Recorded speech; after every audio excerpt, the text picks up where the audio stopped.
Misaki activated, charged into him, did very little, and because he was shielded and had armor, of course. And then he hit back. Lucius makes him attack 3 times. He attacks 2 times himself. The lawyer makes him attack 2 times, maybe, through a changeling. And yeah, at the end of that, your master is going to be dead. Howdy friends, Craig here. We got a nice little deep dive, long overdue for Guild. We're going to talk about Lucius and the elite crew, cover a ton of stuff, including could the scribe be the best totem in the game? You might be surprised who they think is the first hire in an elite crew. It's not Agent 46. We learned that walking with Lucius isn't as bad as it is with other crews. There's a great discussion on when you should or maybe should not bring Guild upgrades. We talk about Centrifuge. We learn how good this ability is and how it can be really key in the right situation. We talk through the schemes of the elite crew hard counters. We answer the question of when Lucius is a better choice than Nelly. We learn what factions your opponent can declare that should make you avoid bringing Lucius. We finish off talking about the state of Guild as a faction in M3E. Enjoy!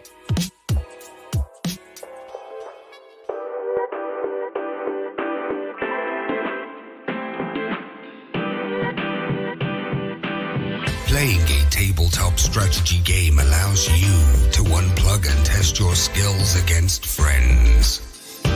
Every week, Third Floor Wars delivers useful strategies, discussions, battle reports, and reviews to tabletop games like Malifaux. If you want to get better at the games you already play, or discover the games other people are playing, you are in the right place. Craig and Ray welcome you to the Third Floor and the Tabletop Talk broadcast. Craig here on the Third Floor. Today we're going to do a deep dive into the Guild Master Lucius and how the elite crew works in Malifaux 3rd Edition. My guests are Geir Vikan and Jesse Watson. You likely know Jesse from our live stream where he actually played Lucius. He's one of our local henchmen here in North Carolina, a good buddy of mine, and just recently placed 5th in the grand tournament we had here in North Carolina back in December. So, Jesse, welcome to the Third Floor. Hello, hello. So, Jesse, as a first-time guest here on the podcast, I always like to know, how did you find tabletop miniature gaming? How did you find Malifaux? What's kind of your history? When I was a little kid, I would show up at BattleTech tournaments where people would sort of snicker, but then play along with it and then proceed to beat my butt. But I had a great time with it and just sort of ended up away from that for a good couple of decades. Aging myself now. And then I had my D&D group up in Boston, wanted to get into a miniatures game. And I had heard a lot of good things about Malifaux, so I suggested it. And now I own far too many models. And I'm back down in North Carolina playing. Very cool. Now, you're not the first guest that has mentioned kind of BattleTech as a starting piece. And remind me, it's a miniatures game. It's hex-based, right? Yes. So BattleTech, it did have the, measuring by inch version, but my understanding is most people played on hexes. It streamlined a lot of your movement and things like that. And a lot of your options were much more limited. Right. But it also, like Malifaux, each unit that you had on the table really did matter. So individual model selection as opposed to my mass model selection in the Warhammer format. And you had huge customization, right? So you could customize each of the BattleTech units and stuff like that. Am I remembering that correctly? It's been a long time since I've looked at it. Depending on the format, yeah. The options were there to completely change out the loadout, the weaponry, the armor, even the engine on your mecha, so you could really get in there and tool around with it. That's cool. How many models roughly were on each side? When I was playing, it was typically 5 if you were in one faction, 8 if you were in the other. And the other was the one, my typical preference, that had to be a lot more wily, a lot more creative, and still try not to die. So similar skirmish type style as Malifaux? Yes. Gotcha. Very cool. So Geir plays out of Norway. And you recently finished second in the Norwegian Open, which is pretty cool. much like Jesse, he's been playing war games since he was a kid. In fact, Geir, you told me you were 11 when you started. So, Geir, welcome to the third floor. Thank you very much. It's very nice to be here. So what were you playing at 11 years old? 11 years old, I picked up Warhammer Fantasy. I had just read Lord of the Rings when I was 10, I think. And being from Norway, the rulebook was very, very long and hard to read in English. Well, for English speakers, it was a hard rulebook. So I actually think I had my dad read to me during bedtime and stuff like that to understand the game. He has never played a game, so he was extremely patient. Oh, that's great. Now that's a big step into the hobby and stuff. Cause I mean, you're talking about lots of different, models to paint and to put on the table. The model count was high. The cost got really high as Warhammer Fantasy progressed. Did you just kind of ease into it and then, or did you just go whole hog and bought 300 models and went? I think it was a combination. I think I used almost all my money at that time to buy figures, and then we proxied a bit as well. Gotcha. So where was the transition for you then from, say, Warhammer Fantasy to finally finding Malifaux? So I think that was kind of a multi-step journey. I stopped playing, obviously, when the Warhammer world was destroyed, Age of Sigmar came. And I started playing War Machine. Oh, okay. And yeah, I really liked that system for a while. I think, I think it's one of the best competitive systems. But I think at one point it just did way too many rules changes, and that was incompatible with me having my first kids around that point. I couldn't read that much. I couldn't follow the game. Yeah. And then, some of my friends brought me to Malifaux, and I think that was the perfect game for me. It reminds me a bit of Mordheim as well, and so it's kind of a throwback there. Yeah. It's funny you say that about the rules changing too quickly, and you have the rest of your life to deal with. That's kind of what happened to me with Warhammer 40K. So I was really into Warhammer 40K, played a lot. I think I started in 3rd edition, and then by like 5th edition, 6th edition, like I would be playing. And, one of the things that's important to me when I play any type of game, whether it be a board game or a miniatures game, is, I like to be the guy that knows the rules. And I mean, it got to the point where things were changing so fast, I couldn't keep track of it. And I had one particular game where I just got so frustrated that I just didn't have my arms around it, that it really made me start looking for another game. And it's when I found Guild Ball. So I can appreciate that. All right, guys. So what we're going to focus on today is we're going to focus on Lucius and the elite crew. And we're going to do it based off of the Guild faction because, of course, Lucius is dual master. He can play both in Neverborn and in Guild. But these gentlemen are experts on Lucius in the Guild faction. And we're going to dig deep into how each of these guys like to build an elite crew, how the crew plays on the table, maybe some key tech pieces that you can bring into the crew based on what strategy and scheme pools, or even what the opponent declares as a faction or a master. And then we're going to kind of go over how you can potentially counter an elite crew. So, Jesse, let's start with you. Can you pretend that the listeners have never seen Lucius, never played Lucius, have never encountered him or the elite crew? Let's focus on Lucius and give me an idea of what style master Lucius is. Sure. So Lucius is a flexible control, AP advantage, and hand advantage master. Wow. Now, okay. What I mean by all of that is his primary ability is to shift AP from himself. So he's going to get an action. He's going to get 3 action points as a master. And what he's going to do is take that action point and using his issue command ability, he's going to target one of his friendlies and say, you know what? You do this thing. And in turn, for trading down from a master AP to like a henchman or a minion AP, he's going to get a card back for doing it. But what this really means is, on the table, if you have a model that's in a key position or needs to get to a key position, Lucius can take an AP off himself, give it to that model, and have that model get to where he needs to go.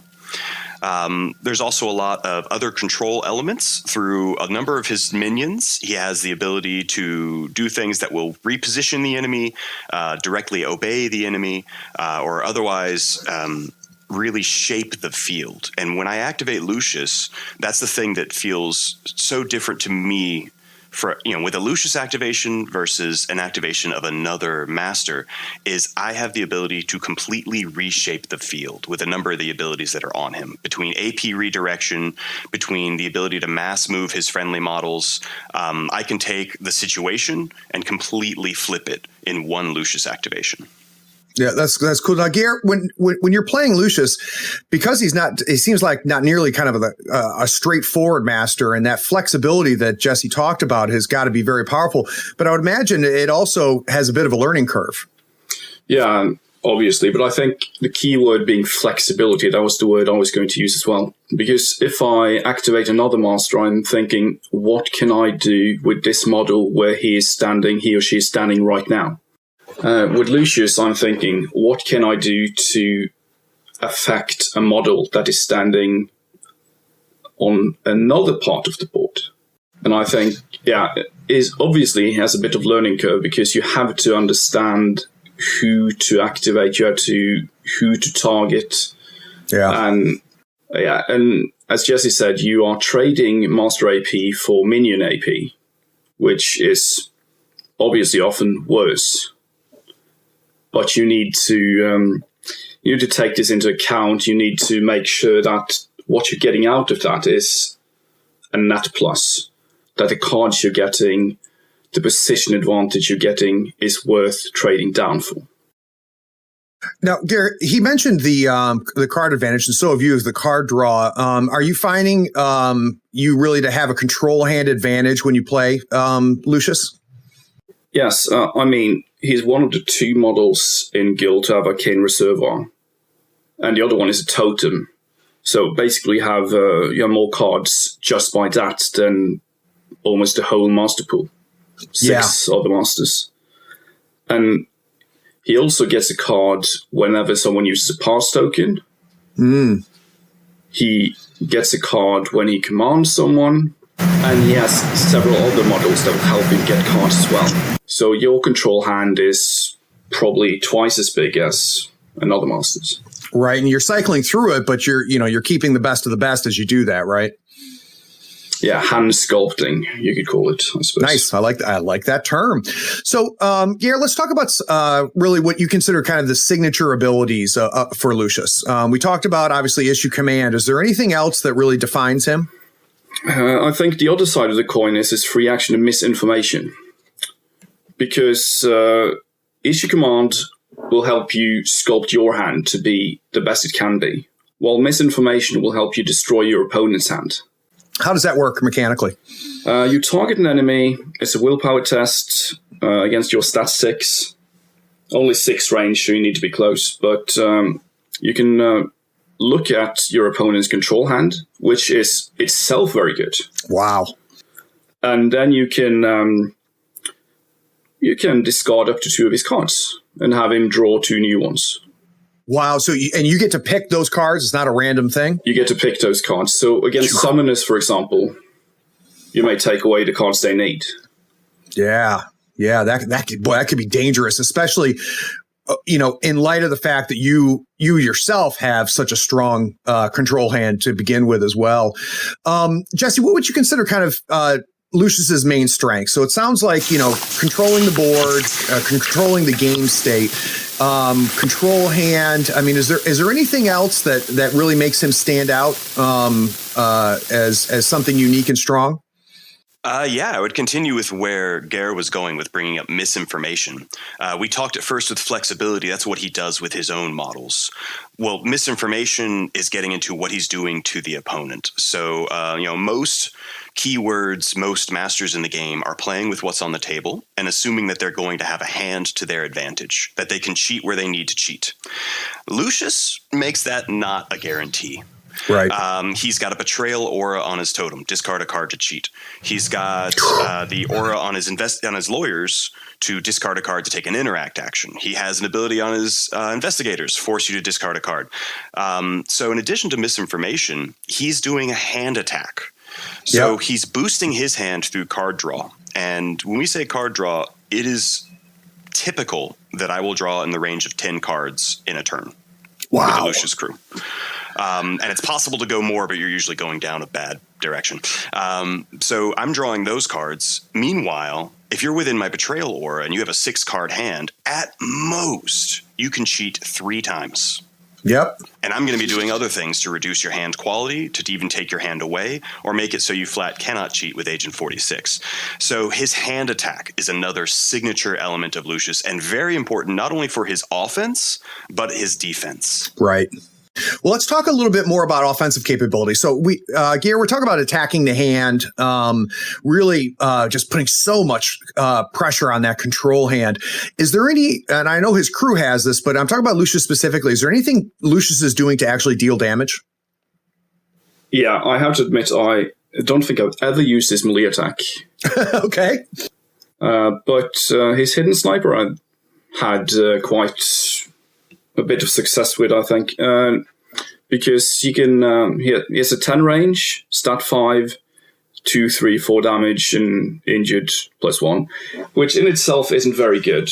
But he can draw line of sight and range from any friendly mimic or elite model. Wow. That means, for example, during a game I played in Norway Open, I managed to hinder my opponent scoring outflank by using hidden sniper from a changeling that had run up to the side. It actually made me win that game. Well, and again, this gets to that flexibility, right? So suddenly, you have the ability to impose damage at a huge range based off of that, it sounds like. So, in your case with the outflank, you had a specific place where you needed to impose your will, and because of that hidden sniper's range flexibility, you were able to do that. Yeah, and I didn't even mention it has critical strike as a trigger, which makes it, if you have a ram, if you use a soul stone, it's suddenly 3, 4, 5. And it can take out scheme runners quite easily. So speaking of soul stones, can you give me an idea, Geir, how many soul stones you typically bring in with Lucius? Never enough.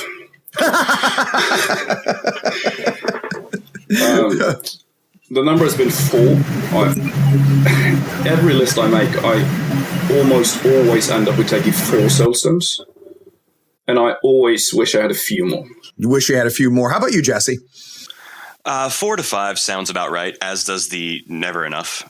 You will lose models playing Lucius. They're going to die.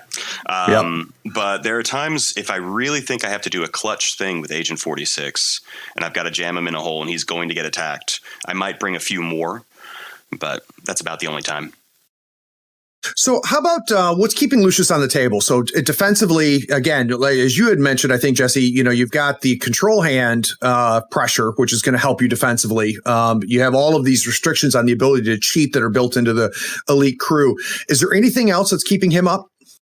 Well, I will reiterate for like the 4th or 5th time, the control hand advantage. If you don't have that, it's going to hurt. Your primary defensive trait across most of your models is to put the opponent on a negative for his attack, whether it's through manipulative or intimidating authority, where you're going to discard a card for each attack to put that attack on a negative. You're trying to make it so, again, he cannot cheat and statistically reduce his chances. However, that's not something to really depend on.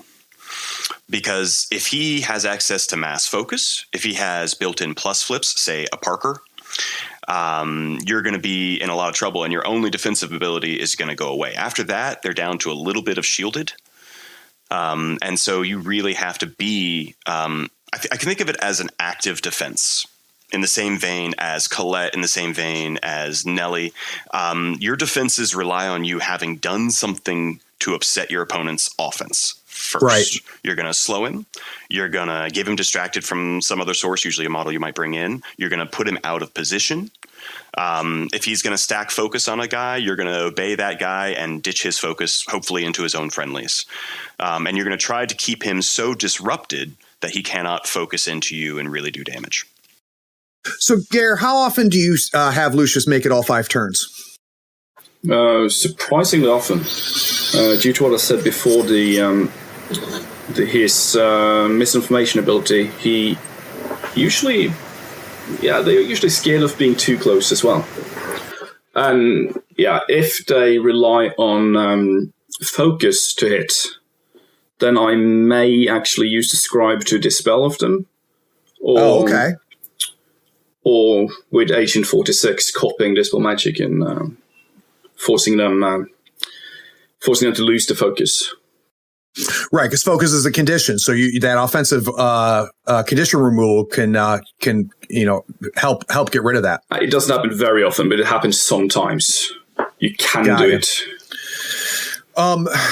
So typically, what puts Lucius in a bad position, Jesse? So in your games, what has happened where you have found Lucius really not being where you want him to be, or being in a situation that you didn't want him to be? What typically leads up to that? Lucius is a high skill cap master. If he's somewhere he didn't want to be, you probably put him there. Right. But yeah, I mean, it's a bad day if you have any strong DPS on Lucius himself. And you're going to have to do a lot of work to get out of that. But you have a lot of good options for that. The scribe is a hero of the keyword so often with pulling Lucius out of engagement with I've got your back. A lot of people forget about that, and it can do wonders for changing your field position. So typically you start running into problems, again, when you have a really strong offense with the plus flips. Right. With the ability to get through your stuff. Because even if I've reduced your hand, if you're riding on plus flips, you've got more of a stat advantage. But more often than not, if Lucius is starting to lose or something is in a bad place, it's because somewhere I made a mistake. Got it. And there's a lot of opportunity for that. Right. And I tell you, it's something that we keep hearing on the podcast is when we're talking about masters that have a lot of flexibility, are very adaptable to the situation. I keep hearing that same thing, which is, it gives you more opportunities to make mistakes. So your term of, high skill cap master makes a ton of sense. Gentlemen, we're going to take a quick break. When we get back from this break, we're going to kind of dig into the crew itself. So I want to talk more about the scribe, the totem, and get into some of the models you consider must takes. So I want to find out from these gentlemen what their core crew is. We'll be right back.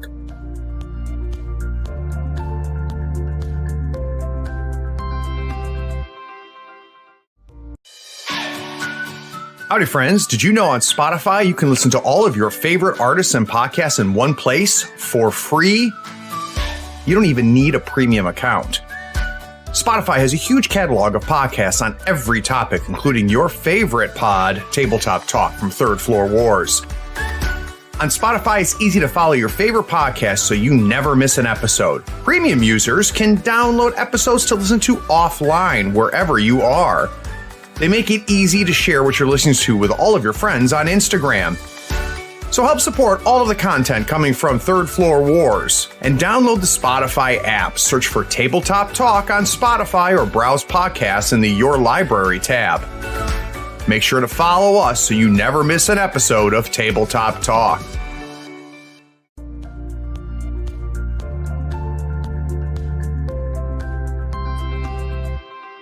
All right. So as some of you might know that listen, I started as a guild player. So that was my first faction. Perdita was my first crew box. But Lucius, especially in 2E when he got kind of a nice bump with some new upgrades, he became my favorite master to play. And I think what's neat is that even though I've not played Lucius in 3, I've only gotten my butt handed to me by Lucius via Jesse. What I like is that he still feels like the same master that he was in 2, which is something I think that the guys over at Weird did a really good job of as they transitioned, is that the masters feel the same, even though they're not the same. But let's talk about the crew. So, Geir, let's start with the obvious must take, which is the totem. Can you talk to me about kind of where the scribe fits in? Yeah, I think he's one of the 3 best totems in Guild. Guild have 3 really good totems: the Purifying Flame, the Printing Press, and the Scribe. And I'm starting to think the Scribe is the best of them. And he has so many special rules. He has more special rules than Agent 46 has. Wow. For some reason. He has to fade away, so when someone attacks him, he can bury, reduce damage by 2, and then pop back up. And when he pops up, he can pop up next to Next to ski marker is friendly master, and then every friendly model within 2 heal 1 and gain focus +1. Oh, that's good. That's good. Now, is he significant or insignificant? He's unfortunately insignificant. Gotcha. But that doesn't mean you can't do funny stuff with him. And it doesn't hurt so much when he dies because he doesn't give you a point for reckoning or so forth. Yeah, it's funny in 3, in 2, insignificant was a huge downside, but there are definite upsides, Jesse, to having an insignificant model in play. Yeah, and definitely there have been some clutch moments where he has gone down and I've forgotten that he was insignificant, and then we figure it back out, and it's been important. Something else that I love about this guy is, and yes, I second that he is one of our best totems in Guild. What he does to the field is wonderful. It shapes, it plays with the keyword, and it will be a massive debuff to the opponent. And when your opponent tries to remove him, he's probably not going to die. But one of the things I actually kind of like about his Sharpened Quill is a range 0 5-stat melee. This is like a totem, nothing kind of attack. It's a 1/2/3 damage. And it seems like nothing. It seems unimportant. And most of the days of the week it would be, until your opponent has no cheat hand left. Right. Or until they're holding that red joker and no other card in their hand, which means they can't cheat the red joker. And you charge in with that scribe with your 1/2/3 damage and kill his carver. Or you charge in and you get the trigger for Draw Out Secrets to drop a ski marker into base contact with the target, which can score despite your opponent standing on this area they're trying to control. Right. So because of the way the keyword works, even these low value abilities can really start to see more play. And that quill has done surprising amounts of work for me. But it sounds like you need to time it right, so that you have to be in an advantageous situation in order to leverage something like that. Yes, you have to be doing well. Right. So Jesse, what's the next hire? So my go-to, what really makes elite to me, is the Guild Lawyer. And I will have 1 to 2. Sometimes I've brought 3, which is probably a mistake. Guild Lawyers. So what these guys are doing for you, first off, they are controlling an area with their chatty aura, 6 inches. 6 inches of you have to discard a card to interact. So if you brought them into a scheme pool that involves a lot of interacts, and you're discarding their hand down, you can get to a point where you can actually lock them out late in the turn from being able to do anything they need to score points, which puts not only hand pressure, but timing, strategic pressure on your opponent, because they think, well, I've got to do my interacts early, as opposed to murdering early, as most people do. They draw a card after they get obeyed by Lucius. That's sort of the keyword thing. Tools for the job. They can, on activation, take a card off the top of the discard pile and then put another card down, which they permanently, for the turn, they gain the suit from that card. So that is very important. That is clutch to understanding when to activate the lawyer, because you can pick up that red joker, you can pick up that severe card and drop the card they need to unlock their obey. Obey, 5-stat, needs a mask. It's a hard TN. But again, you should be controlling your hand. You should be controlling the opponent's hand. And this is where you are really going to shape the opponent's side of the field, or play miniature Lucius and shape your side of the field by pushing people around with that obey. And the suit's not built in on that. But to your point, Jesse, you should have the control hand and tools for the job to help mitigate that. Is that right? Yes. Hand management is a big part of Lucius. I've met some people who think that once you're drawing, 10 cards or so, hand management's not an issue. And maybe in other keywords, that's true. But in Elite, you need to be just as good or even better with managing your own hand, because you have some high TNs, you have some important TNs, and if you're not hitting them, you're not fully playing out the keyword. But yeah, the Guild Lawyer brings in an obey. They bring in a Passion Defense for shielding, which is important to give your models a bit more of a lifespan. They will draw you anywhere between 1 to 4 cards in their turn, or get more net cards going on. And even their melee, again, Sharp Wit. It's kind of a quiet melee action, But there are times when the best action for your obey minion to do is actually just charge and sharp wit something. And if you put slow on a clutch model in the right moment, or you do mental trauma and he's got no cards left in hand, he's going to take 3 damage in addition to that slow. And so again, timing, right? Timing. Yep. So, Geir, are you the same way? Are you bringing lawyers in the way Jesse is? Is that the first model you look at? First model, always. And I was thinking I was going to say lawyer because I was sure you were going to say Agent 46, and I was going in with lawyer. But no, he's always the first one. Well, that's what I anticipated from both of you as Agent 46. So I'm fascinated the fact that both of you guys agree that the lawyers are just key pieces. Yeah, I think I managed to actually make one of the other playtesters during beta quite mad when I used the mental trauma trigger a few times, discard card, and then executed someone after that. With someone else. There is nothing more demoralizing than being in a situation where there's nothing you can do against an execute. Yeah, and that happens quite a lot. We're probably going to see that later. But yeah, I agree with Jesse in that there are some cards, I would say, that are almost earmarked for being used by certain models. And I think if you look at the lawyer, for example, he has intimidating authority. And I would almost never discard a low mask that I may need for a bay or a low tome. Because I really like the draw out secrets trigger on the bay, because it makes you able to do an extra action. It doesn't always go exactly where you need it, but that's fine. And in Passion Defense, the Shielded also has very, very good triggers, both on a mask and a tome. So managing those suits seems like a big deal. Yeah, it really is. And the lawyer is so much more effective if you get the suits in it. Yeah. Yep. So I guess we should probably talk about Agent 46 then, because I think, what we're learning here so far with Lucius and these lawyers is we're controlling game stakes. We're obeying other models. But I know, because I've seen it, Agent 46 does a ton of work. So, Geir, can you kind of talk us through why everybody hates that model except the Lucius players? Yes, in human physiology. That's basically why everyone hates him, I think.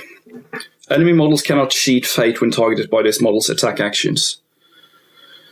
And that includes everything he may have copied with Mimic.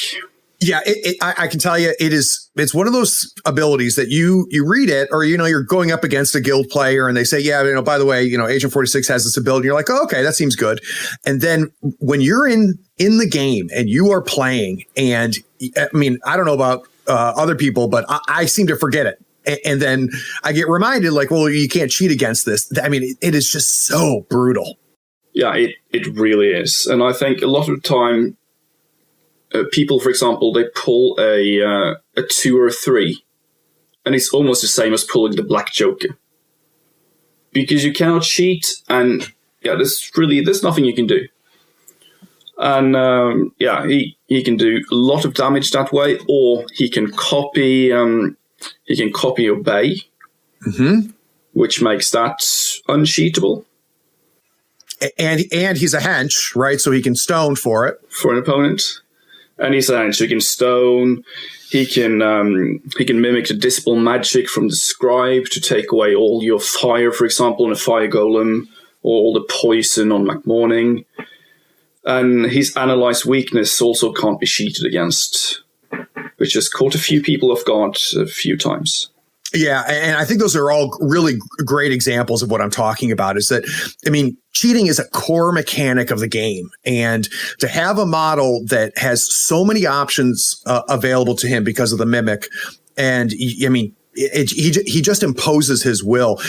So, Jesse, do you find yourself with Agent 46? Is he doing some more, game state altering, or is he putting out damage? He does, again, flexibility, big keyword thing. He does what you need to do. If you need to strip a condition, go for that. More often, if I'm bringing Agent 46, he's my hammer. Okay. He's going to copy a really good ranged attack. And he's going to use that to pick off key models in the first couple of turns. And then maybe I'll engage him, send him into melee later on. His only defense, other than stones, is stealth, 6 inches. You can't target him from outside of 6 inches. That's why I prefer ranged attacks with him, because it's always very sad to send him charging in turn 1 and then watch him die by the end of turn 2. Yeah. But so he would be a key model that when I'm building, I'm thinking about what is he going to copy and where am I going to put it to use? So let's talk about that. What do you typically like to partner Agent 46 with? So my most common combination is the Pale Rider. Oh, okay. I just think of Agent 46 and the Pale Rider as a 20-point block that it's an easy go-to. The gun on the Pale Rider is okay. It's not fantastic, but it's okay. More importantly, that gives you a decent 12-inch gun while also bringing you in the Pale Rider, who does so much else for you. Other options are actually the Pathfinder. Has a gun that's definitely worth copying and brings you some almost incidental summoning into Lucius. And Dr. Grimwell, which you would like to do executes, Grimwell is your friend. If you want your opponent to have no hand by the end of the second activation, Grimwell is your friend. So these are some models that I would bring in to think, specifically for him to copy. Now, how close does he for his mimic? Does where he is relative to who he's trying to mimic matter? And if so, what's the range on that? That's 6 inches on the mimic. Okay. So he's got to be able to see the guy and target him 6 inches away and do it. But one thing it's also important to remember: there's the stat of the mimic is stat 6. So he needs a 6 on the top of the deck to get it.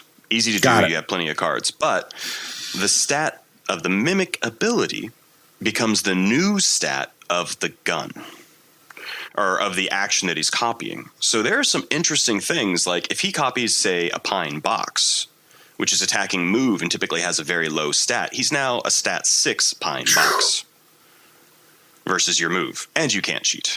So he doesn't bring over the attribute. He keeps the 6 for that action. Yes. So Geir, how about you? What are you bringing in as a partner for Agent 46? Well, I brought a bunch of cards here, and everyone on the top you mentioned. The Pale Rider is the obvious example, and but I think of them as a 24-point block instead, because I almost always use Leadline Coat on both of them. And I also think the Pathfinder is a very, very good pick here. Also because he brings in some traps, and the traps do stagger, which other models benefit from. And it depends a bit. If I'm against Titania, I'm probably going to bring a Pathfinder or the Lone Marshal, just because they ignore concealment. If I'm up against someone that has a lot of cover, maybe something that ignores cover, like a Rifleman. But I think it's much better if you can get something with a 4 moderate damage instead of the 3 that very many guild models have. Yep. Because he can often get to a straight flip simply by the fact that your opponent can't cheat. Yeah, for those listening, think about how many times you have, been in a duel and you're losing and you cheat up, though you're still losing, but you cheat up to put the opponent on the negative. And now imagine you can't even do that. So we got to talk about the Pale Rider. I'm going to go ahead and say that I think the Pale Rider is maybe by far the strongest of all the horsemen out there. He's disgusting. So, Geir, can we talk about why everybody hates the Pale Rider? It's because of every single rule he has, I think. I mean, he's insane. I know the other riders are good, but the Pale Rider is just so much better. I'm going to talk a bit about something that is special for this crew. Because everyone hates when the Pale Rider does the Devastation trigger, right? The 5-ram trigger. But when you do the Hatred Unleashed, the 4-ram trigger in the Lucius crew, at the end of this model's activation, friendly models within range may take the charged action one at a time, even if engaged. God. Every model in a Lucius crew has the following orders ability. That means that every one of them gets to draw a card after they've charged outside their activation. That's a nasty combination. It's okay. It's okay. So is as a Pale Rider pretty much an auto hire for you for Elite? Actually not. I've played a few times without him. I think the only auto hire I have is Guild Lawyer and Agent 46 to some extent. But it depends a bit on what I'm trying to do. I think there are very, very many good models, and I try to switch it up a bit so that my opponents won't know what I'm bringing to each and every game. Right. How about you, Jesse? What percentage of your crews include the Pale Rider when you're going Elite? Maybe half. Okay. I'm generally bringing Pale Rider if I think there's going to be a whole lot of fighting. And if I think there's going to be a whole lot of fighting, I'm not entirely sure why I brought Lucius. Yeah. That's not his strong suit. And if I am comfortable with other guild masters, and it looks like a really fighty scenario, I've got to think about that. But absolutely everything Geir is saying, I second. He's a dirty model. And Hatred Unleashed is the trigger that lets everybody charge. Lots of other keywords would look at it and think that's kind of nice, maybe use it, but they'd save for Devastation. Elite is the only keyword where I think it's on par with Devastation for that card draw. But also, again, keyword, flexibility. There are many times I've used that everybody charges action, not just to cycle my hand, but to completely reposition my crew. Charges on everybody within my crew means that everybody could shift to the right 5 inches, leaving engagement, repositioning. And I've been able to bait and switch opponents on the positioning of the crew with that ability alone. That's interesting, Jesse, because, like my first thought is when you read that, you go, okay, so I'm going to charge in and beat face, right? But to your point, you don't have to beat face. You're talking about, having an unbelievable amount of flexibility with, 4, 5, 6 inch pushes all around, which can change everything.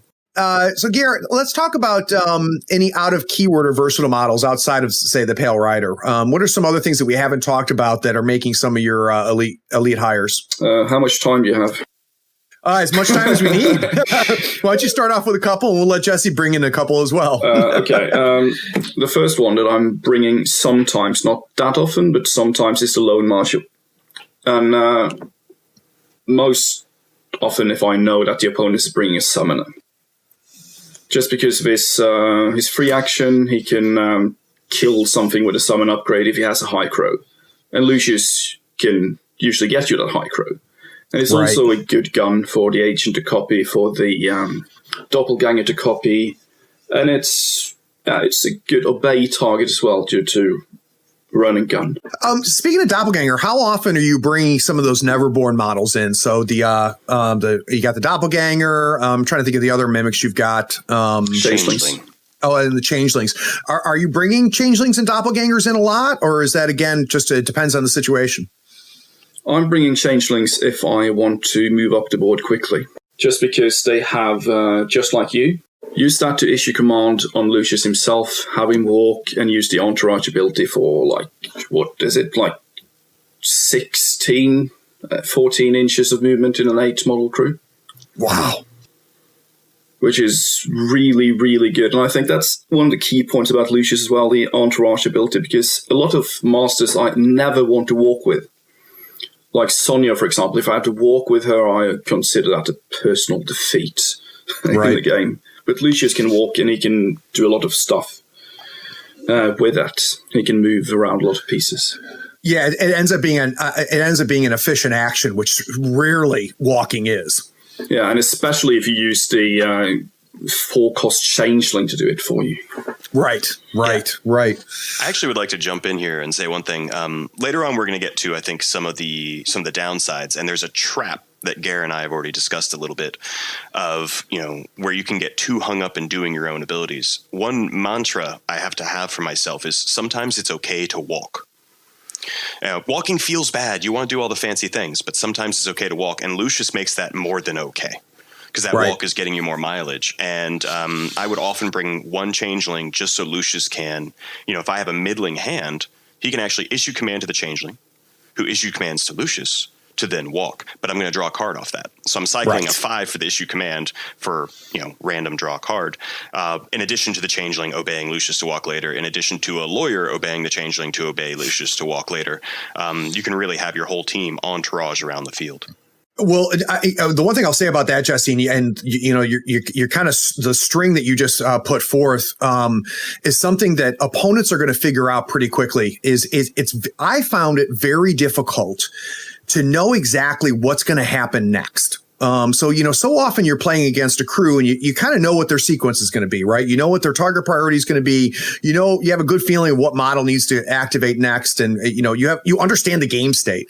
And against an elite crew, man, it's really tough to know where the threat's going to come from.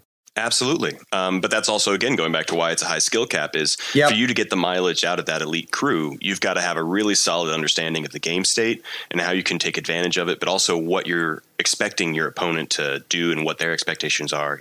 What do I think you think that I think? Yep. And they are so glassy without being cannons. They're just kind of glassy that if you aren't playing that game, you're going to suffer and you're going to feel like this is, not the keyword for you. So, Geir, let's talk more about your list. So we got Doppelganger, we got Changelings that are coming in. What else are things that people that are going to be playing Lucius need to be considering? I'm actually a big fan of the False Witness. Oh, okay. He's a elite/journalist model. Hasn't actually been released yet, but is in the app, so it's good. Manipulative, following orders like everyone has. But he also has something called Distraction, which makes enemy models within 2 of this model with an aura suffer -2 willpower duels. And then that makes that, Misinformation from Lucius, that obey from the lawyer, that much better. Right. He also has a False Claim, which is stat 5, target number 12, 3 range, and where he drops 2 ski markers. And during your end phase, remove a friendly ski marker from play. But that's where that extra ski marker you may have dropped from the lawyer can come into play as well, because you can remove that instead. Right. So, so often when we see False Claim being used with other crews, you've got to get ahead of yourself, right? And you have to make sure that you've got the one you're going to remove planted down. But you, again, have some efficiencies there, it sounds like, where you can say that incidental ski marker that you really didn't give a crap about suddenly becomes the one you can lift off for False Claim. Yeah, exactly. And False Claim makes it so easy to score a scheme like Detonate Charges, which is actually a really hard scheme to do without False Claim. Yep. Jesse, what are some other models that we need to make sure that Lucius players are looking at? So there's actually a lot of models within the crew that I feel like we haven't necessarily gotten to. False Witness is awesome. It shares keyword with journalists and absolutely everything that was said there. I'd add that the J'accuse, the attack on that, while it's kind of a lowbrow, it's a scheming model type attack. Again, once you've reduced the opponent's hand, you have a fair chance of getting off this attack that's going to do 1, 2, 3 damage, but then have a trigger to make an opponent remove one of its scheme markers from play. And if it can't, it takes another 2 damage. Oh. So either you're, again, AP efficiency, you're winning the AP game by forcing their markers off the table, or they haven't got a marker, and this 1, 2, 3 damage is now suddenly a lot more like a -3 attack. Yep. That they're going to be on a neg to resist. But False Witness is great. Scribe, Changeling, we've gotten to. The Doppelganger, I like the Doppelganger. I'm curious to hear if Geir ever really puts her into play, but I feel like she doesn't quite have a home. And then the Investigators, which I think are right up there, especially in combination with the False Witness. Their aura, when a ski marker is dropped within 4 inches of them, they can make a model that's close to that marker push 3 inches away from the marker. So False Witness, drop a couple markers, you're now shoving your team or the opponent's team around the map. In addition to more card draw and one of your better melee attacks, more discard, and more control. The Investigator is another really good utility model if you're going to stay pretty heavily in the elite keyword. Yep. So, Geir, to what Jesse said, does Doppelganger really just can't find a home? Yeah, I use her sometimes. She's a pretty good schemer. I think she's the only model except Nelly in Guild to have Don't Mind Me. So she can actually interact while engaged. That's good with Lucius because he can issue command on her to do something while engaged. And yeah, she can also copy weapons and be a kind of a second tier beater, I find. So kind of listening to all of this, guys, you have not only flexibility on the table, but a lot of flexibility in hiring. Is there a trap as you're building your crew to go too far into kind of these fancy combination tricks and stuff, and miss on maybe some of the meat and potatoes hires? How do you balance that so you don't have just a whole bunch of models that are obeying other models and pushing other models, but nobody's actually doing anything? Yeah. The Guild Steward, the really, really good model that everyone keeps talking about? I hate that model. Yeah. Did you realize that none of us talked about hiring him into this crew? Yeah. Just because I think he's a very good model, but that gets bloaty. If you have Changelings, you have lawyers, and you have the Steward, then at some point you have too much support and not enough beating. And I think you talked about the investigator. I have to say something about him or her as well, because I've heard so many people who don't like the investigator due to, for example, the range 0. But I mean, there are so many ways to get to push her while she is engaged by something. From the stand back its evidence, for example, if you do something with a false witness, use a false claim, you can push her into combat. If you obey her with a lawyer, you can drop a ski marker first, then push her into combat. If you use Lucius to issue command, you can use under pressure to try and push her into combat. And the 0 range is debilitating, but it isn't as debilitating as it could have been. Right. Because of all the movement shenanigans. Yeah. Do you ever hire another master, Geir, into an elite? We hate second masters, but yeah, okay. I could have done that, yeah. And I think who's a candidate? Do you think who matches up as a good hire? I think there are 3 candidates, and I think the first one is Daschle. He can summon. You can use those summons to issue command on as they are minions. Yep. And it's Sonia, Creed, and Lady Justice, because I think those are the 2 best beaters we have. Lucius isn't very card hungry himself, so he can kind of cycle good cards for them to use. Jesse, do you find yourself hiring into another master into an elite? Yeah, occasionally. Daschle, I think, is a good play. When he summons in a model, it comes in slow, and he needs, to do something about that if you can. Lucius has the ability to, issue a command to that model, and then before the model takes its action, remove the slow from him. Right. And then if you issue a command for him to focus, and you also have Daschle's henchman on the field, he's actually going to gain fast now. Got it. So you take a slow model and take it all the way to fast. So there's some good combinations there. If the pool is sufficiently schemy, I might drop Asian 46 and bring in Nelly. Oh, wow. Because there is a lot overlapping. Generally, journalists and elite, you can just mix and match models between these keywords and generally do pretty well for a schemy list. But, her ability to force somebody to take an interact, again, within 6 inches of a lawyer, not only is she going to draw a card, gain a focus, put slow on you, perhaps do some damage, then force you to do an interact, you're going to now discard a card on top of that. Yep. And once you've discarded 1 card, you're down to 5. If you're talking about key models near the Betrayal aura, you can only cheat twice now. Nice. Which is just the impact of even a single discard can have. But Nelly is kind of amazeballs for scheming. And so I think she's well worth her points there. So those are the 2 I would consider. Unless I got hit by a curveball and think, oh no, I need some superior range DPS or something like that, in which case I'd be looking maybe at a Sonia. Right. Now, we talked a little bit about Leadline Coat, but Jesse, are you using guild upgrades in this crew? I am using guild upgrades less and less, period. Okay. Leadline Coat, I have had some struggle just looking at the numbers of it. It gives you armor and I can't be moved. If my opponent's bringing Colette, awesome. Let's do this. But if I'm not worried about movement tricks, it's just giving me +1 armor at the cost of 2 stones. And I'm not going to put it on a minion typically because minions are just going to pop. I feel like they can get, if they can get to that severe damage, they can do enough damage. That armor's not going to save their life. And I don't have the healing to make it back. I'm talking about from 6 to 0.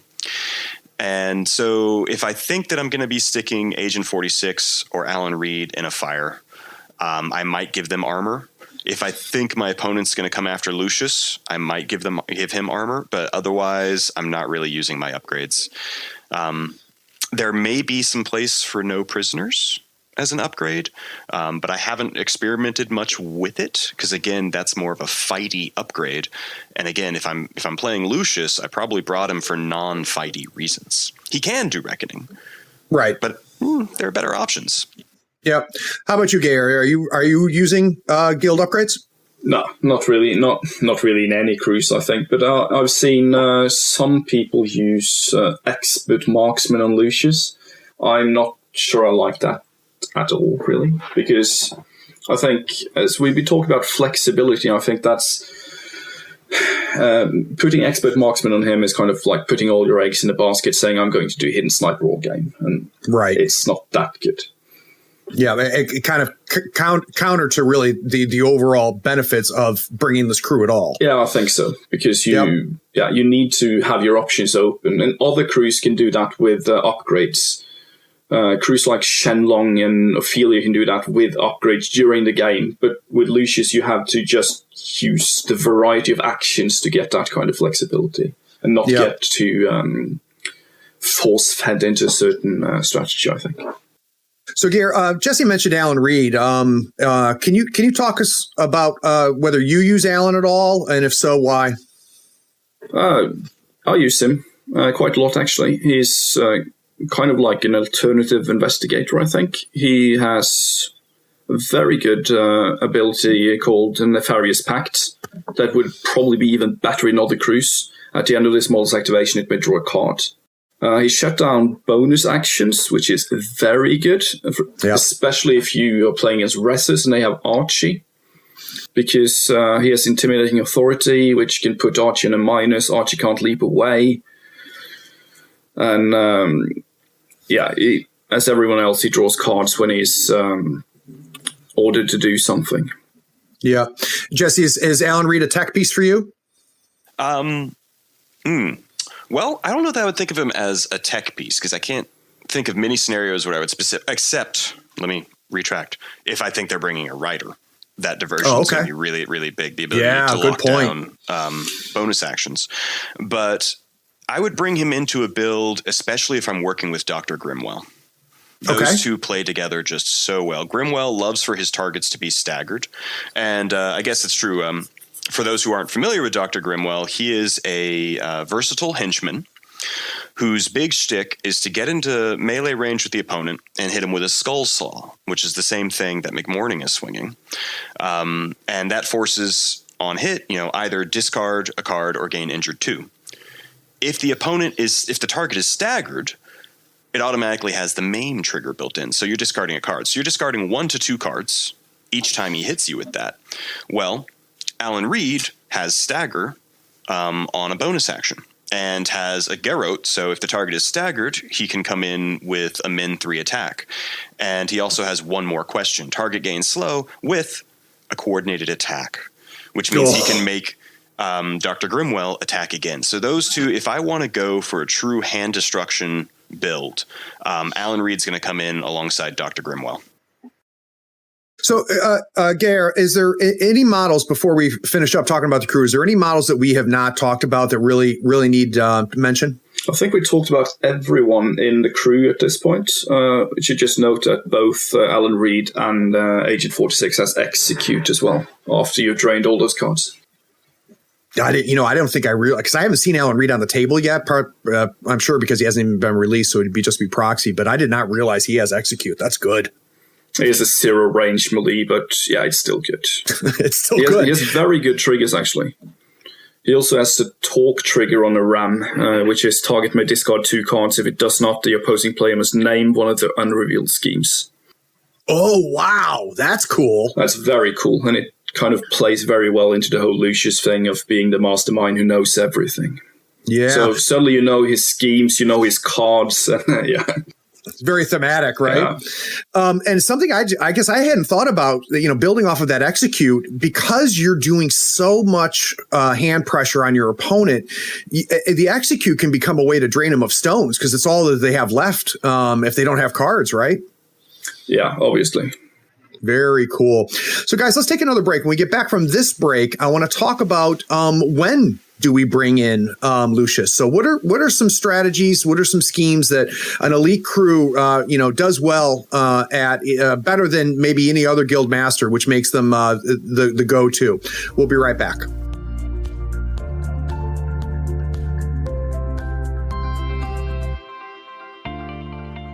Hi there, this is Owen from the Nova Open, and I am a $5 patron of Third Floor Wars because I love supporting the whole Malifaux community. I want to help Craig and the whole Third Floor Wars team continue making the fantastic content that gets me through my daily commute. You should join me in supporting the show. Just pause this episode, head to patreon.com and search Third Floor Wars, or grab the link in the show notes. See you there. So how much are 3 or 4 of these episodes worth to you a month? Third Floor Wars has a Patreon, and if you think they're worth $1, $5, $20 a month, swing by and become a patron. We have polls to decide the next episode of the pod, along with early releases of articles and podcasts. Everything we release goes out to everyone, but sometimes our patrons get a head start. The link is in the show notes, or just search for Third Floor Wars on patreon.com. Thanks for the support. Hey, want to take a quick minute to thank some of our newest patrons. We really appreciate your support. Thank you to Andre, LaShawn Allen, Geir Hagen, Dave Gross, Vlad Barrow, Gazgul, Robert Singer, Joseph Gerard, Matt Carter, Corinne Soles, and Matthew Overton. We appreciate it.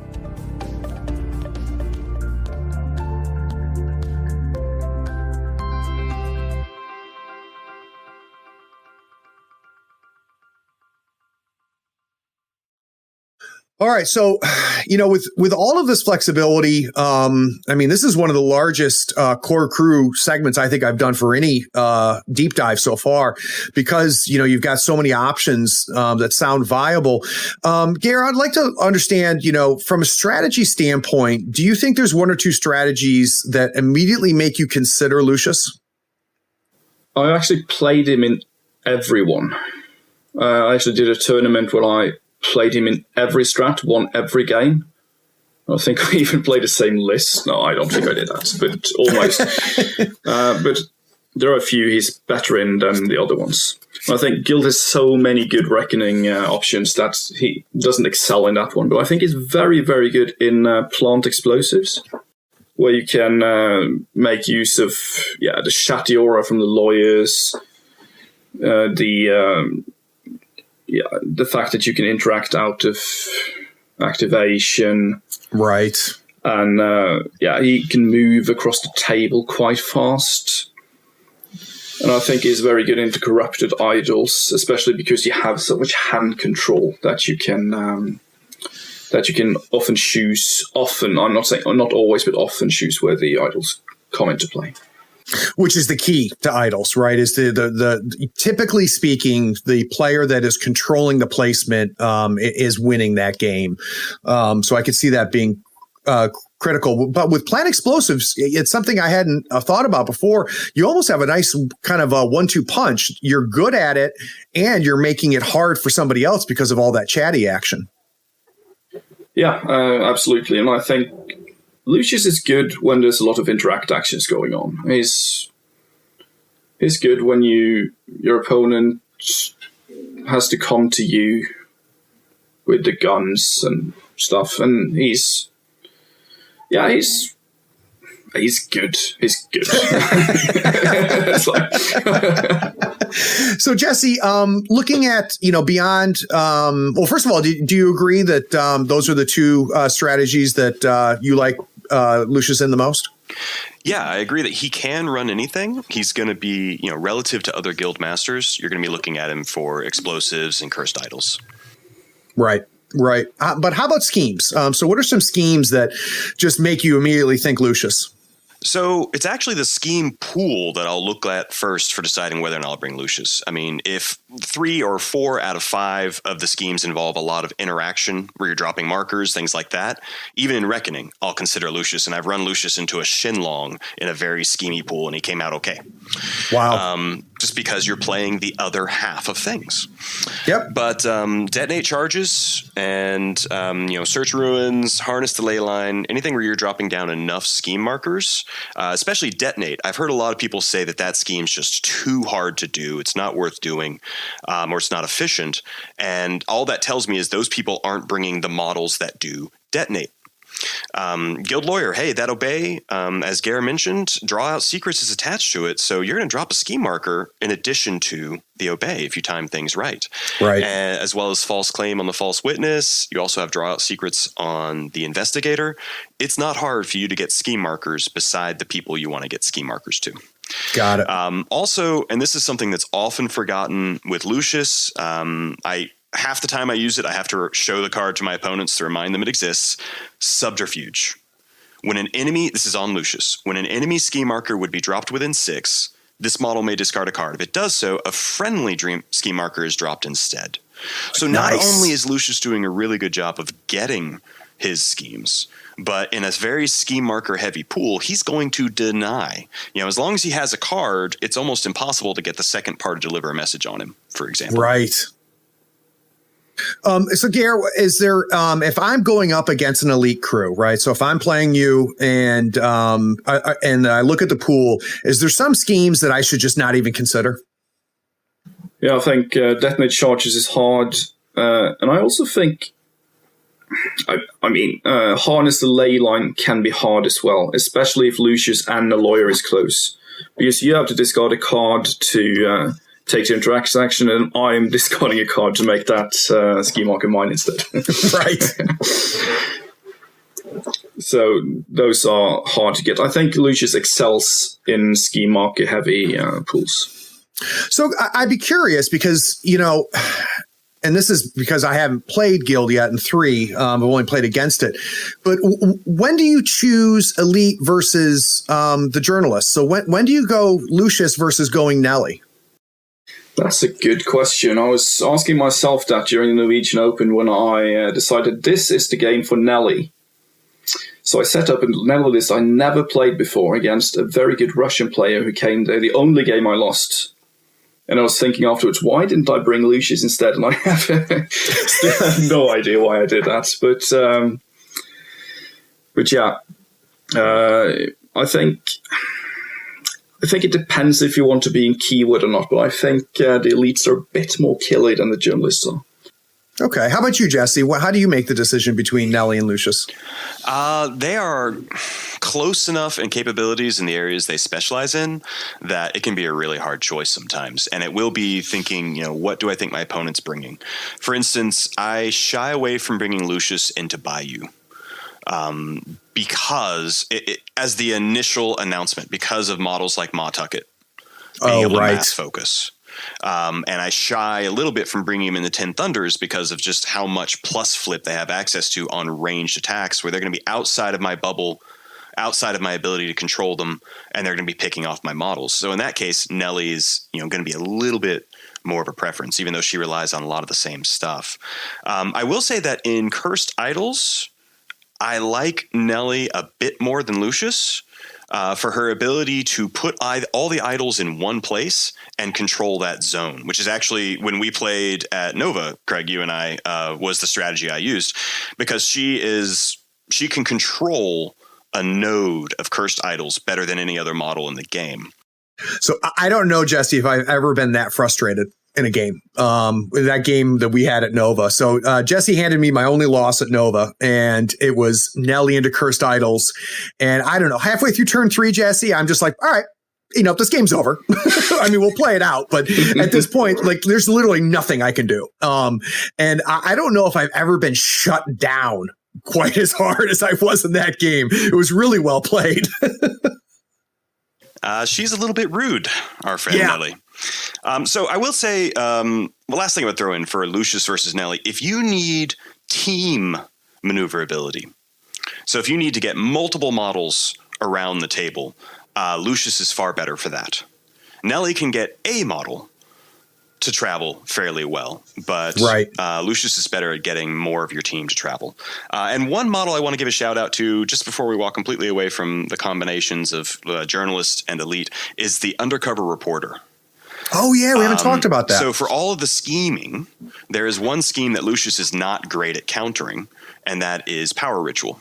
Because he wants things in a bubble to a certain degree. It's a nice large bubble, but he still has trouble controlling all the corners. So if somebody has, say, a soulstone miner or Kruligans or some other way to travel very quickly across the table, he has trouble shutting that down. But the undercover reporter is an all-star model for me. I have a permanent proxy for it. I'm waiting for the real model to come from Weird.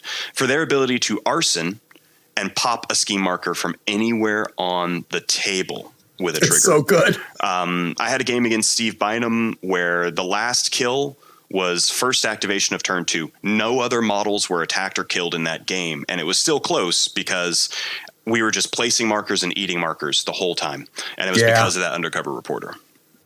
Yeah, no, it's a good model, and it is one of the few models that you just read the card and immediately know how good it is. You don't even need to see it on the table, that is very good. So, guys, we're going to take another break. When we get back from this break, I'm going to pick their brains. I want to learn what they consider second level play with Lucius and the elite crew. And we also need to talk about where the elite crew has weaknesses and how to counter them. So we'll be right back.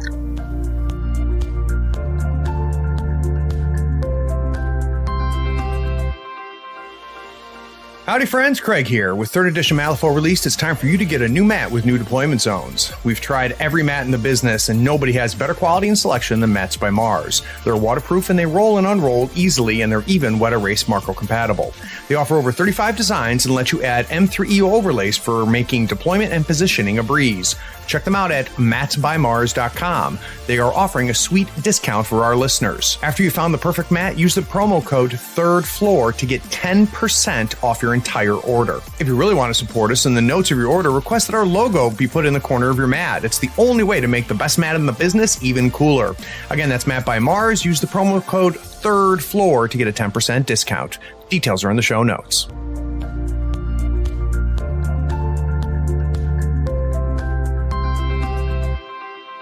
So one of this is really kind of the segment of the deep dives that I really love the most, because we get two bits of information. One, we get a chance to find out from people that have gotten their reps in, what are some things to look forward to as you get better with the crew. And then, I always like to know how to counter them. So, Geir, let's start with you. What are some things that you discovered about the elite crew, only after you got your reps in? So things that weren't obvious at first, but now, you consider second level play. Yeah, there's one thing I mentioned. I played War Machine before, and we're very. There's something to be said about threat ranges. How far can someone kind of do something to you? How far away can they be? And I think that's something that Lucius does very well. He can suddenly attack you from somewhere that you weren't aware that he could. If Agent 46 has a gun, for example, he can then Lucius can walk, entourage him 2 up, and then command him with the under pressure for another 2 inches, which means that if you have a 14-inch gun, you can target someone 18 away. And people often don't see that coming, because Malifaux is an alternating activations game.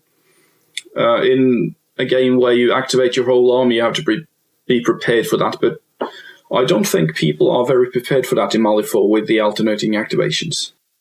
Well, and something that's key, is when you're deciding what your next action is going to be. So what model you're going to activate. One of the considerations you make is, well, that model's activated. So for this turn, I don't need to worry about that model. And you can't do that with a Lucious crew. No, Agent 46 can do, or anyone for that matter, but it's often Agent 46. I managed to kill Misaki in a round, I think, during a game I played because he charged her into him.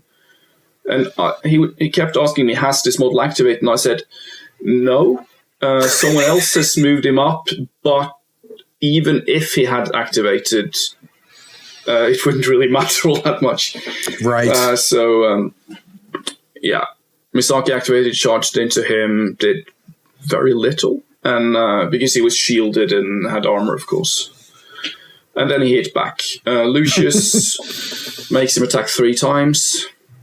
He attacks 2 times himself. The lawyer makes him attack 2 times, maybe, through a changeling.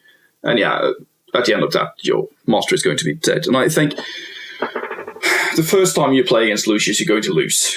Just because you don't expect someone to do that so many times, especially not with a beater you can't cheat against. It's a very unique experience, so I completely agree that he just hits you from so many different places, and it's very hard to get your arms around the game state when you're up against Lucius. Jesse, how about you? What are some things that you picked up and you learned after you got your reps in with Lucius? So I definitely learned, style A is Agent 46, and you could make it so every AP you use in a turn goes through Agent 46. If you wanted. You probably don't, but that's not quite efficient. But some other tricks I've learned is if you do spread out your AP, you have a lot of AP efficiency. Dropping markers on triggers, getting coordinated attacks. So you actually have quite a lot of coordinated attack. You've got it in Lucius's melee, which is admittedly Plan B. You have it in One More Question on Alan Reid. Agent 46 could copy it, and you can use that to get a lot of extra attacks for doubling up. But one neat little trick that somehow took me way too long to recognize is Lucius can issue command to himself. It's a tactical action. Now, why do I want to take a TN to issue a command to take an AP when I'm not going to draw a card or anything like that? Because you have the purification trigger. And so you can remove, somebody has, say, slowed you, he can issue a command to himself to take an action, get the purification trigger, remove that slow, and he's back to 3 AP. Very nice. And between that and his scribe and the ability to copy things, and Geir, I think, was getting at this some earlier, you actually have a surprising amount of condition removal that can be available to you, or condition workaround. So an opponent has slowed a key model, fine, I'll pump other AP into him, which is not always expected and not always looked for. Well, and there's enough crews out there, Jesse, that depend on debilitating you with conditions that your ability to adjust for that, I think, could be huge, say, against Rasputina. Absolutely. Yeah, and I think people actually underestimate how good the Scribe's Dispel Magic is, because it's actually stat 6. Oh, wow. Which is I didn't realize that. The highest in the game, I think. Yeah. At least I think it's the highest in Guild. It's higher than the Steward. And what's the target number for that? 12. Okay, so you still need a 6, but using it offensively with a stat 6 is a big deal. Yeah, that's the point. It's higher than the willpower of the Fire Golem, for example. Yeah. It's higher than the willpower of McMorning. And again, people are assuming that they can cheat when they do that math. Right. Yeah. Oh God, I'm getting frustrated listening to this. So let's go to weaknesses and counters, Jesse. What are some things that if I was a good player, I could do to help mitigate everything we've been talking about?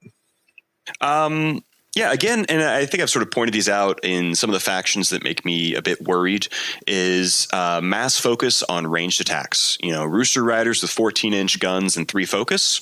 little scary unless I can get to you first, because that's going to power through my defenses and even my hand advantage to a certain extent. So ranged plus flip pressure can be really rough. Yeah, I think a lot of threats at the same time can be very debilitating to the crew.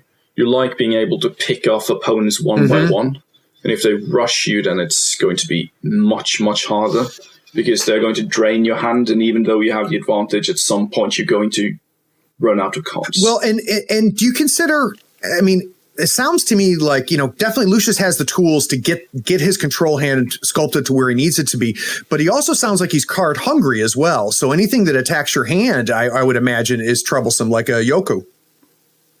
Yeah, and I mean, he, as I mentioned earlier, some of his cards are earmarked as well. You don't want to get rid of that low mask or low tome in case you need it for your lawyer to do tools for the job. So maybe you do something else with that. And you may want a mid-ram for your Pale Rider, for example, which goes for every guild, of course. And you may want those low tomes and masks for issue command and triggers there, because you don't have any built-in triggers. So some of them actually hurt to get rid of, even though if they're low cards. So you don't like to see execute triggers and things like that, stuff that's forcing you to discard.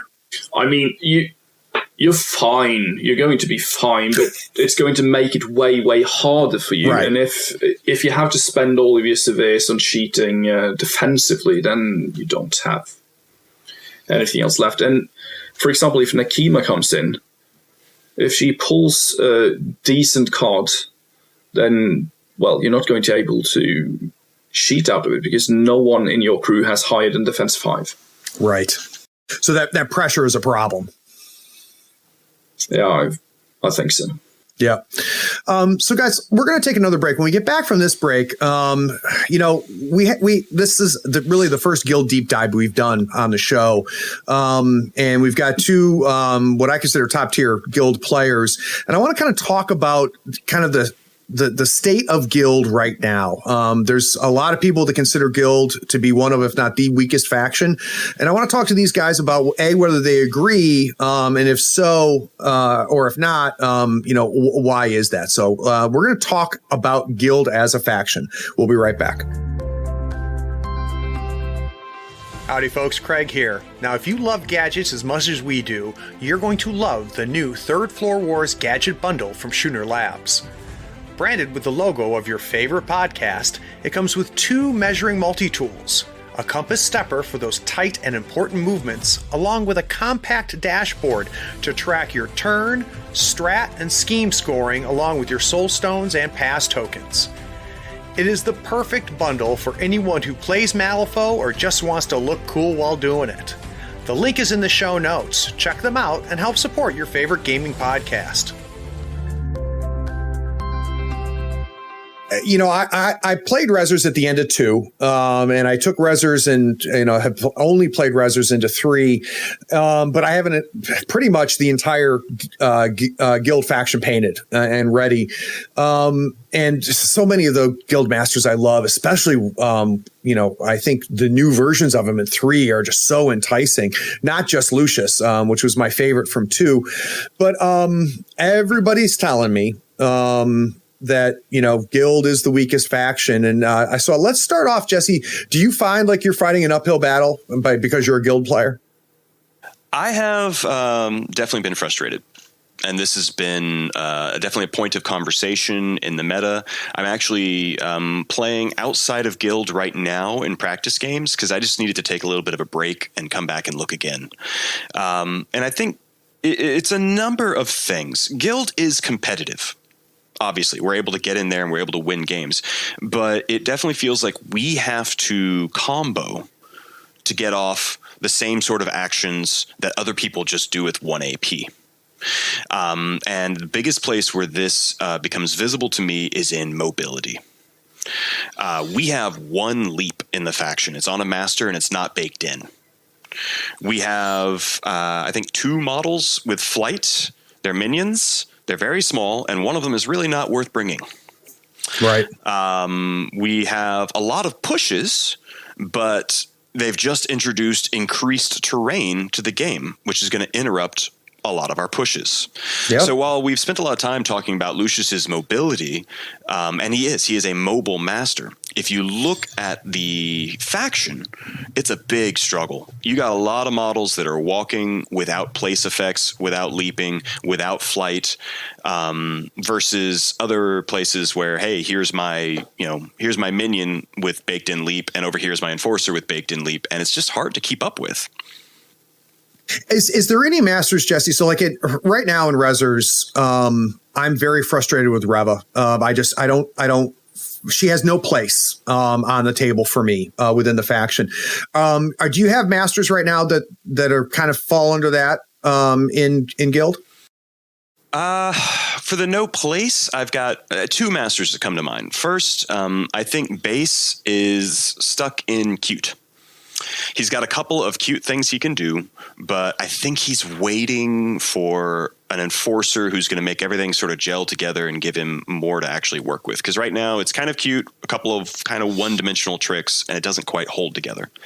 Right. Another master that I have played extensively, I've taken him into tournaments and I've done okay, is Daschle, our mainline summoner. And I am very frustrated. I have actually officially just put down Daschle because his summon is just flat too expensive to do. If you are building your game around him summoning, he has to go through too many hoops to do it for models that aren't good enough. They're good, but they don't make up the difference for the effort he's going to pull off summons and the amount of opponent playing along that he needs to pull off summons. Yeah, I mean, you look at Dash and you go, holy crap, he can bring out an executioner, but good Lord, the path to make that happen. Yeah, it becomes kind of feast or famine. And I've had turns, turn one where I'm even stoning for cards and I've brought in a couple of draw tricks and still the best I could summon is a guard patrol, which is not a good day. Yeah. Yeah. How about you, Geir? Where do you feel like the faction is? Do you agree that it might be the weakest faction right now? And if so, is there things that hopefully are coming down the line that'll change that? Yeah, I think we may be better than the Explorer Society right now. Okay. Which you share a master with. I'll say that. I was like, wait. Are we averaging? Because McCabe's pretty strong. Yeah, that's true. Yeah, maybe even. But I agree, Jesse. I think they put some hurdles to doing the stuff that Guild wants to do. And I think the Shell is the best example of that. Because you need the opponent scheme markers, which is going to take you need to set that up. I don't actually know another summoner in the game who has to set up his summoning. Or, I mean, Vasilisa or henchman level summoners, they maybe need some setup, but no master level summoners. Yeah. No master summoners need that setup. And I think that's the mobility is obviously a big problem because when you have Rezzers with by your side, for example, you could just discard a card to move across the whole table, or Dreamer can move a Lord Chompy-Bits into combat. That doesn't happen in Guild. It never happens. And I think part of that may be the fact that during an open beta like the one we had, you will see a lot of players who come from other war games where killing is the only important thing. And for them, I believe that Guild looks very, very strong. Because we're very good at killing, we have very good guns. Right. And, well, I kind of felt that it got balanced a bit around that during the beta. And, well, mobility wasn't that big of an issue, which it should have been. In all of this session that we've had, I think this is the first place I'm going to disagree with you. Ooh. I don't think we're nearly as good at killing as something like Outcasts. And you mentioned guns. No, I don't think so either. Yeah. But I think that's the idea I have, that it was balanced from that perspective. But I think there are others that are better than us. But they weren't as easy to spot. Okay, I could see that. But one struggle I've had with this is we have, part of the whole we're balanced around killing and we have access to damage is we have more critical strike trigger +1 damage than any other faction. We also, and this was a survey that I did back right around 322, so right at the end of beta. And if it's changed, I apologize. But we have dramatically less baked-in triggers across our faction than the other factions. I think there was one, and it might have been Outcast, that was close but still had more than us. And then the next was almost double the number of baked-in triggers. And that is not obvious as a problem.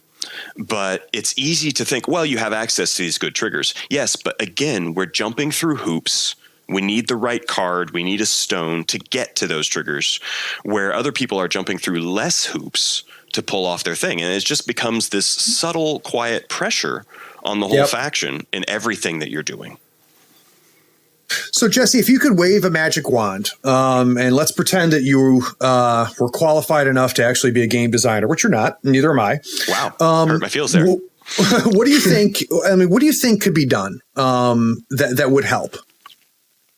I think carefully adding in some baked-in suits would relieve some of that pressure. Very carefully, because it's an easy way to overbalance a model. Yep. Daschle, he needs something. So that we can say that we have a mainline summoner. We have a primary function summoner. And otherwise, it's really tough to say because we're not so far behind that we need an entire revamp or that we need to completely flip models. I think there are enough cases, though, where you can look at models we have, like the Pistolero de Latigo. Doesn't cut the mustard for me. He doesn't do the job. And I look at him for a 4-cost model and I compare to other 4-cost models within faction, across factions. And I think there's just too many cases where we look at this model and go, yeah, here are a dozen models that do what he wants to do twice as well. Yep. And so just especially on some of our lower cost models there, a bit of love, just little nudges, which I understand is difficult to do, but I'm not going to say, hey, we all need Rams baked into everything. So do you think a place that could be looked at, because you have complained and made the case that you guys have the weakest upgrades. Do you think that that's a place that could make a difference, as if we introduced or changed up some of the guild upgrades? I wouldn't say I complained. I'd say I artfully indicated an issue, maybe. I think it's how I would phrase that. All right. Sure. It might have sounded like whinging. I don't know. Yeah, our upgrades could use some love. As I've already said, Leadline Code is about the only one I'll take, and I won't take it that often. It's stapled to Perdita and Sonya because they have no other defenses. Well, Perdita has no other defenses. But yeah, for the abilities to really get the mileage in our upgrades, they need to be on minions. And our minions are squishy. We are we are culturally glassy in guild. We don't have a lot of defense. We don't have hard to wound and an extra hit point stapled in as Rezzers do. We don't have access to a lot of armor we do have a fair bit of healing. So it's difficult for me to see myself putting an extra 2 stones on a little minion that can easily be popped. Right. So they costed at 5, becomes 7, and is gone in an activation. Yep. Geir, how about you? What would be potential your prescription to really kind of make it less of an uphill battle? Since Jesse's not complaining, can I complain about the upgrades? Yeah, because I think they're horrible. I think it's like everything has to do with shooting in some way. And all the most interesting abilities are in minions. I think if you compare them to, for example, Arcanists, I know you like them. I'm a huge fan. Yeah. Arcane Reservoir on a stick, Diesel Engine. Yeah, we don't have anything like that. Yeah. Stealth, butterfly jump, resistance triggers don't work. Yeah. We don't talk about 10 Thunders here. Apparently they didn't talk about it during beta either. For example, the one of the things on Expert Marksman is a trigger that isn't built in. I mean, it's built in for 2 models. Right. Can be very, very good on Sonya, for example, because she has it built in, but for most models, it's not going to be very good. I never take them. I take Leadline Coat a lot. But I think these are more like normal war game upgrades. They give you a bit better fighting abilities.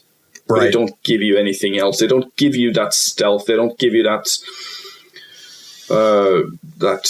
Arcane Reservoir. They don't give you... Yeah. They don't... I mean, Resses have Ruthless, for example, which they don't even use that often. Yep. Which is... It's good in certain strategies, it's good in certain games, and I think we lack a bit of that.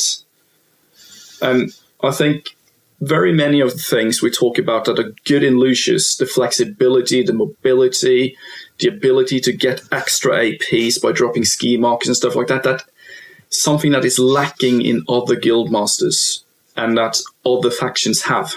Yeah. Well, other factions have, not just isolated to one master or one keyword. Yes. Yep. Yeah, I mean, for Entourage, just as an example, we talked a lot about how the value of Entourage to make your whole team move 2 inches. Well, then I look over at Snowstorm in Rasputina, can drop shockwaves to make all of those models move 3 inches. Yep. And I'm like, well, okay, well, that's nice. And that's a flexible ability, can do other things. And I know that you can't compare one ability to another directly because they're doing different things. They're in different places.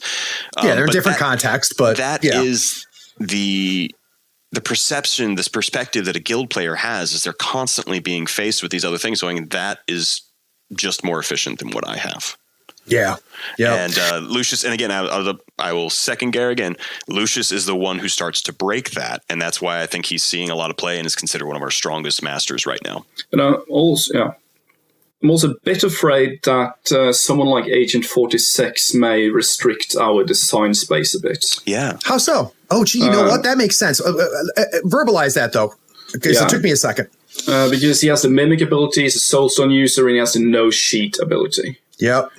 And I think we won't get a Sue or a Rusty Alice or something because that gun would be way too good on several models, especially if you can't cheat against that. And I actually think I think that may be a problem for us in the future. That's very interesting. I use Agent 46. I actually don't like Agent 46. He's a valuable model, but exactly that design space problems. And the fact that I have to keep going back to using him because I need that leg up. He actually is blocking out space for other models. And absolutely, I mean, we have to be very careful what you put anywhere near him. And that might be blocking us out of some stuff. That's really interesting, guys. That really maybe nerfing 46 a little bit could help the faction. I'm thinking Pale Rider is going to get a nerf at some point. Yeah, he's going to get Rider's good. He's so good. Yeah, he's so good. But that's a really good point to close on, though, guys. I hadn't thought about that from a design space. It's similar to Rezzers in second edition, because of summoners and because of Nicodem. Rezzer minions sucked. And we're all overcosted because of the threat of an eco summoning them. And the fact that Rezzers have far more restrictive summoning now in 3 actually ended up helping the faction because they didn't have to worry about unleashing Nicodem's summoning. So that's very, very interesting to me. And I would think even the threat of Pale Rider and what Pale Rider could do could hurt your design space as well, right? Yeah, I think so. I think you could actually buff a lot of models if you brought the Pale Rider down in power level, because he's way, way, way too good right now. Anytime you see a model that's almost auto take, that's bad for the faction he's in. Yep. Yeah. No, I agree. So, Jesse, do you have anything you want to plug before we wrap up? Hey guys, play Guild. It is still a lot of fun. I actually stay off of the forums a lot, but I have people direct questions to me, comments, and I have a lot of forum posts that are sent to me like, hey, what do you think about this? And there is a lot of complaint in Guild, and I have whinged and whined about Guild. It's still fun. There's still cool stuff in here. I think we need some love, not tons, but a bit. But keep playing the game and have fun with it. And if you like some combination or some keyword that's in Guild and you think maybe something else is still a little bit more optimal elsewhere, look, we're here to have fun. Play on. Gary, do you have any plugs? Yeah, I can plug the Guild Messenger chat. It's a very nice community. That's on Facebook, right? Yeah, people are pretty positive as well. More positive than we've been for the last 10 minutes, I think. Well, I think the point that both of you guys made is an important one, which is, okay, let's say that Guild is the weakest faction. You both noted, though, that the gap is not that deep, right? So, yes, we have to, if we had to, every faction can't be equal. So that means that we're going to end up tiering them.